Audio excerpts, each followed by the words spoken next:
मैं लेके आया हूँ मैं लेके आया हूँ लेसन प्लान। यदि आप थर्ड ग्रेड में शिक्षक भर्ती हैं, में आप गणित विषय में टीचर बनना चाहते हैं या गणित के साथ विज्ञान विषय हो या किसी भी थर्ड ग्रेड में आप गणित टीचर में बीएड करना चाहते हैं, तो आपको बीएड लेसन प्लान की आवश्यकता पड़ेगी ये करने के लिए। अगर आप थर्ड ग्रेड में राजस्थान जीके के द्वारा क्लियर करना चाहते हैं, धांधीवाल पब्लिकेशन से कीजिए।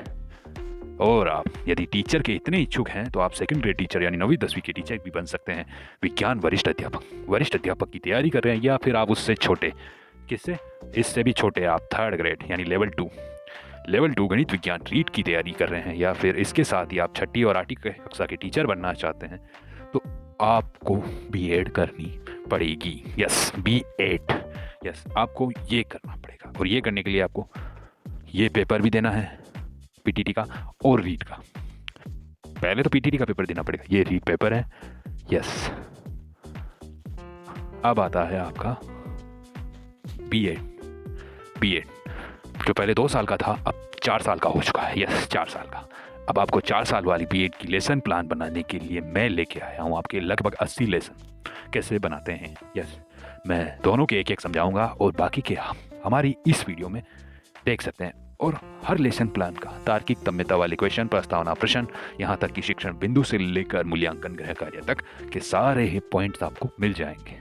कैसे बनाते हैं, आइए लेट्स स्टार्ट करते हैं दिस वीडियो। और इसी के साथ अगर हमारे चैनल पर नए हैं, अगर आप नए हैं तो चैनल को सब्सक्राइब कर लीजिए, लाइक कीजिए, सब्सक्राइब कीजिए और बेल आइकन दबाना ना भूलें। इसी के साथ नेक्स्ट वीडियो आप तक मिलता रहेगा।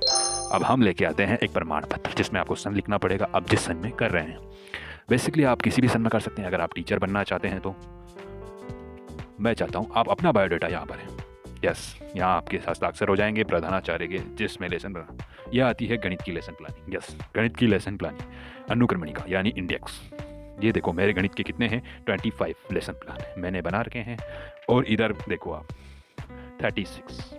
तो ये लेसन प्लान आपको मिल जाएंगे। और रसायन विज्ञान के भी मैंने बना रखे हैं 1 से लेकर 25 तक, और ये आपको मिल जाएंगे 40 प्रकाश संश्लेषण इज द लास्ट लेसन। इस इंडेक्स को देखकर आते हैं, लेट्स स्टार्ट। सबसे पहले आपको संक्षिप्त पाठ योजना में आपको मिलेगा पाठ का क्रम, संख्या, फर्स्ट डेट आप अपनी इच्छानुसार डालेंगे, कक्षा कोई सी भी डालें जिसका आप लेसन उठाना चाहते हैं। विषय आपकी इसमें रहेगी गणित, हिंदी हो तो हिंदी, सामाजिक हो तो सामाजिक, विज्ञान हो तो विज्ञान, संस्कृत हो तो संस्कृत, और इसी के साथ अंग्रेजी और हिंदी भी हो सकती है। कालांश आपका फर्स्ट, सेकंड, थर्ड, फोर्थ, 5 और 8 तक रहेगा। समय अवधि आप 40 ले सकते हैं, 45 ले सकते हैं, या फिर आप 30 मिनट भी ले सकते हैं। प्रकरण आपका जो इंपॉर्टेंट प्रकरण है वो यहाँ डलेगा, और शिक्षण बिंदु आप यहाँ डाल सकते हैं। मैंने सिंगल डिजिट वाला मतलब सिंगल शिक्षण बिंदु ही लिया है। अब उद्देश्य कथन, शिक्षण उद्देश्य, अपेक्षित व्यवहारगत परिवर्तन, ज्ञान अवबोध, ज्ञानोपयोग कौशल ऐसे बनाने हैं। फिर प्रस्तावना प्रश्न और विधि, कौन सी, व्याख्यान विधि। प्रस्तावना प्रश्न में आपको लिखना है छात्र अध्यापक कथन और छात्र क्रिया। यही प्रश्न बनाना इंपॉर्टेंट है। वैसे 5 प्रश्न होते हैं, मैंने 4 बनाया, आप 5 बना लेना, ठीक है। 5 प्रश्न बनाने के बाद 5 उत्तर भी देने हैं, और इन्हीं उत्तरों में प्रश्न की तारतम्यता देखी जाती है। उद्देश्य कथन, छात्रों या विद्यार्थियों या बच्चों, आज हम टॉपिक के बारे में विस्तार पूर्वक अध्ययन करेंगे। प्रस्तुतिकरण क्या होगा, शिक्षण बिंदु यहाँ लिखा जाएगा। अध्ययन अध्यापन स्थितियाँ, जो छात्र अध्यापक यानी मतलब जो टीचर बनना चाहता है, और छात्र क्रिया जो स्टूडेंट है। मूल्यांकन कार्य यानी श्यामपट आप यहाँ लिख सकते हैं। इसी के साथ विकासात्मक प्रश्न भी आपको मिलेंगे। विकासात्मक प्रश्न के साथ 4 को संस्कृत में क्या कहते हैं, 2 प्रश्न आपको देने हैं जो उत्तर सहित दे सकते हैं बच्चे, नहीं देंगे तो कोई बात नहीं। फिर आपका आता है ये टॉपिक जो आपको व्याख्यान विधि या अध्यापक कथन कहना है। आप जो भी पढ़ाएंगे इस खांचे में रहेगा, विद्यार्थी ध्यानपूर्वक सुनेंगे। बोध प्रश्न में आपको 2 प्रश्न करने हैं, जो पढ़ा है उन्हीं में से, और बोर्ड पर आपको कुछ लिखना है। और इसके साथ आपको 4 या 3 प्रश्न बनाने हैं मूल्यांकन के, जिसमें से एक ऑब्जेक्टिव यानी आवश्यक वस्तुनिष्ठ होना चाहिए, एक लिखितान या लघुरात्मक होना चाहिए, और दूसरा एक निबंधात्मक या फिर थोड़ा बड़ा होना चाहिए, और एक गृह कार्य क्वेश्चन होता है जिसमें आप उसको काम दे सकते हैं। इसी के साथ हमारा सेकेंड संक्षिप्त पाठ योजना है। और देखिए आप प्रत्येक को मैं लगभग 2 सेकंड या 3 सेकंड दे सकता हूं, मगर आप इस वीडियो को स्टॉप करके लिख सकते हैं तब तक, या फिर अच्छे से लिख सकते हैं, क्योंकि ये वीडियो छोटा बनेगा, कम टाइम में आपको ज़्यादा कुछ मिलने को मिल जाएगा। वैसे तो मैंने बहुत सारी पाठ योजनाएं बनाई हैं, आप देख लेना, पर ये सबसे शॉर्ट में है, ये सबसे शॉर्ट में अब तक है। आपने बहुत सारे वीडियो देखे होंगे, और जो बीएड पर लेसन प्लान बनाते हैं, ऑफकोर्स वो सारे वीडियो अच्छे हैं, बस उनका थोड़ा यूनिक तरीका है। सबका, हर कॉलेज का अपना अपना स्टाइल होता है, पर ये स्टाइल सबसे बेस्ट है। अगर आपको ब्लैंक कॉपी मिले तो आप इस तरीके से बना सकते हैं। यस, बिल्कुल सही। अब मेरा इसमें वर्ग आया है तो मैंने वर्ग के बारे में लिखा है, आप देख सकते हैं बिल्कुल। फिर मैंने ले लिया आयत, तो एक एक पॉइंट है ये सब, इनके आसान से बना सकते हैं, लिख सकते हैं।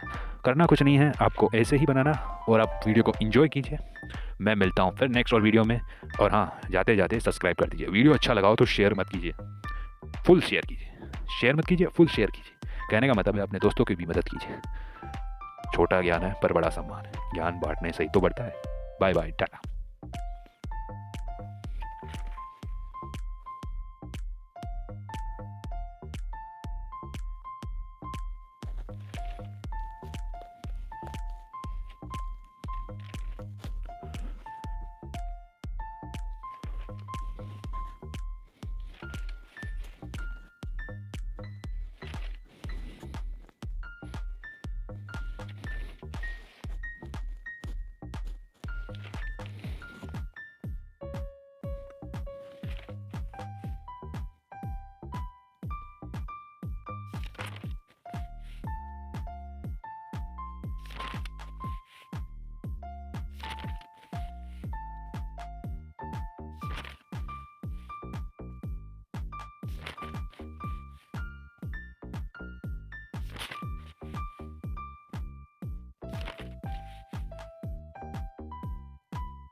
ये आ गया रसायन विज्ञान का। ध्यान रखिए, आपको ये जो मूल्यांकन नहीं दिख रहा होगा तो कुछ नहीं, आपको इसी में से एक दो शब्द यहाँ लिखने हैं जिससे लगेगा कि आपने बोर्ड पर कुछ इस्तेमाल किया, वरना आप पूरा व्याख्यान विधि में इस्तेमाल कर सकते हैं।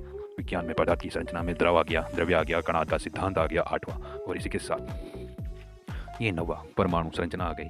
ठीक है, परमाणु संरचना अच्छे से आ गई, और इसी के साथ विज्ञान का पदार्थों का शुद्धिकरण जो निस्पंदन व क्रिस्टलीकरण से, निस्पंदन एंड क्रिस्टलीकरण से। फिर ऊर्ध्वपातन विभेदीकरण आ गया। ठीक है, ऊर्ध्वपातन विभेदीकरण, पदार्थों का शुद्धिकरण आ गया जिसे आसवन और प्रभाजी आसवन बोलते हैं। इसमें होता क्या है, पेट्रोल चलता है, बिल्कुल पेट्रोल से ईंधन चलते हैं और ईंधन से साधन, तो लेकिन ईंधन ही तो है। इलेक्ट्रॉन की खोज जे थॉमसन द्वारा की गई थी। प्रोटॉन की खोज गोल्डस्टीन ने की थी, और इसी के साथ न्यूट्रॉन की खोज जेम्स चैडविक ने। तो ये जो आपको टॉपिक मिल रहे हैं, ये काफ़ी ढूंढने के बाद मिले हैं मेरे को भी, थॉमसन का परमाणु प्रतिरूप, और आपको अदर वेबसाइट पे भी ये अवेलेबल या प्राप्त हो जाएंगे। दरअसल मैंने भी कहीं से ढूंढ के इकट्ठे करके बनाए हैं, पर मैं कहता हूँ कि मैं खुद ढूंढ के बनाता हूँ और किसी की मदद से भी लिए हैं मैंने थोड़े। मैं झूठ नहीं बोलूँगा, मैंने भी कहीं से बनाया है। जैसे ये रदरफोर्ड का नाभिकीय परमाणु प्रतिरूप है, तो ये बोर का हाइड्रोजन परमाणु प्रतिरूप है। ठीक है, मैंने इसमें चित्र काफ़ी कम बनाया है क्योंकि ये रासायनिक विधियाँ हैं। रासायनिक बंध, अभी हमारा 19वां रासायनिक बंध आ गया। रासायनिक बंध ध्यान से देखना, रासायनिक बंध में, और दूसरा मैंने ले लिया आयनिक बंध, वही रासायनिक बंध प्रकरण का दूसरा आयनिक बंध, और तीसरा सहसंयोजक बंध। यस, तो एक ही प्रकरण के तीनों शिक्षण बिंदु मैंने एक शिक्षण बिंदु में ले लिए। अगर आप कम से कम इन सबका इस्तेमाल करेंगे तो आपको जब 3-3 शिक्षण बिंदु लिए जाए तो आप ऐसे करना कि इसी शिक्षण बिंदु का तीनों ही शिक्षण बिंदु ले लेना। पहले प्रकरण का तीनों शिक्षण बिंदु ले सकते हो, जैसे कि यहाँ पे प्रकरण समीकरण है, रासायनिक समीकरण। समीकरण को लिखने का तरीका यह है, पहला शिक्षण बिंदु रासायनिक समीकरण का दूसरा, समीकरण की विशेषता, ध्यान से देखना, समीकरण की विशेषता, तो मैंने ऐसे लिख दिया। अब रासायनिक समीकरण, समीकरण की सीमाएं, कैसे लिखोगे, समीकरण की सीमाएं, तो तीनों बिंदु हो गए। ऐसे आप इस्तेमाल कर सकते हैं। जीवन विज्ञान का उत्पत्ति का सिद्धांत, जीवन उत्पत्ति का सिद्धांत ये रहा। अगर आपको ये नहीं दिख रहा है, आराम से देख लेना, अब दिखेगा। ठीक है, ये मैंने थोड़े अलग से लिखवाया है। ठीक है, अरे इतना लिखने के बाद हाथ थक ही जाता है, तुम्हारा नहीं थकेगा, तुम भी किसी से नोट फोटोकॉपी करवा लेना, समझ में आनी चाहिए बस। अक्षर समझ में आ रहे हैं? बस इसी के साथ 28 वे पे आ चुके हैं, और अब कुछ भी बची है। विज्ञान की अर्थ शाखाएं भी थी, विज्ञान की शाखाएं, ये तीसरा हो गया खत्म। अब विज्ञान की अर्थ शाखाएं, वैज्ञानिक विधि, बिल्कुल। अब आता है हमारा 31वां टॉपिक, आ गया। ये होता है अम्ल, क्षार और लवण। एक टॉपिक मैंने अम्ल ले लिया, एक टॉपिक मैंने क्षार ले लिया, और एक टॉपिक मैंने ले लिया लवण अर्थात उदासीनीकरण की विधि लवण से, जिसमें नमक बनता है। अब एक ले लिया ईंधन, 34वां ईंधन है, तो ठोस ईंधन ले लिया। ठोस ईंधन में मैंने फिर ले लिया द्रव ईंधन, ध्यान से देखना, द्रव ईंधन। और तीसरा शिक्षण बिंदु ले लिया मैंने गैसीय ईंधन। तो कितना अच्छा रहा कि 3 टॉपिक ऐसे आसानी से क्लियर हो रहे हैं, और ऐसे कहते हैं तो एकदम वैज्ञानिक नोट्स बन चुके हैं। एक आ गया कार्बन ऑक्साइड, कार्बन की ऑक्साइड जो कार्बन सब ऑक्साइड है, मैंने एक ले लिया, और दूसरा ले लिया मैंने कार्बन मोनोऑक्साइड, कार्बन मोनोऑक्साइड, ठीक है। और जब तीसरा मैं ले रहा हूँ carbon dioxide, yes carbon dioxide. आपको ज़्यादा प्रॉब्लम नहीं होगी, आराम से बनाना सीख लीजिए। और हमारे इस वीडियो से आपको काफ़ी मदद मिली है तो वीडियो को लाइक कीजिए, और हाँ चैनल को सब्सक्राइब कीजिए, बेल आइकन दबा दिए कि ऐसे ही जानकारी के दिन कुछ और नोट्स आप तक जरूर पहुँचेंगे। अदर सब्जेक्ट के या आपके लिए नहीं तो आपके बच्चों के लिए, आपके पड़ोसी बच्चों के लिए, या फिर आपकी नई पीढ़ी के लिए बहुत ही उपयोगी है। अगर आपका बच्चा टीचर बनना चाहता है तो जो टीचर की तैयारी कर रहे हैं या टीचर बनना चाहते हैं वो ऐसे लेसन बना सकते हैं। मैं भी ये वीडियो बना रहा हूँ आपकी मदद के लिए। मेरे को काफ़ी मेरे दोस्त कह रहे थे कि मैं कहाँ से मिलेंगा, कहाँ से नहीं मिलेगा, तो मैंने उनके लिए ये वीडियो बनाया है। कम से कम मैं उनको ये वीडियो शेयर करूँगा जल्दी से। तुम भी अपने दोस्तों को शेयर करो जो बीएड कर रहे हैं, यस टीचर की तैयारी करें, और उनको lesson plan first year, second year, third year किसी में भी हो, या फोर्थ ईयर, 4 साल बीएड में सबसे इंपॉर्टेंट है। और 40वां है प्रकाश संश्लेषण। ये लगभग हो गए हैं 76 लेसन प्लान, यस। और भी बहुत कुछ बना सकते हैं, अभी तो काफ़ी सारे पेज हैं हमारे, यस। इसी के साथ हमारे चैनल को लाइक कीजिए, सब्सक्राइब कीजिए और बेल आइकन दबाइए। मिलते हैं नेक्स्ट वीडियो में, और हाँ शेयर करना ना भूलें, जरूर शेयर कीजिए। धन्यवाद।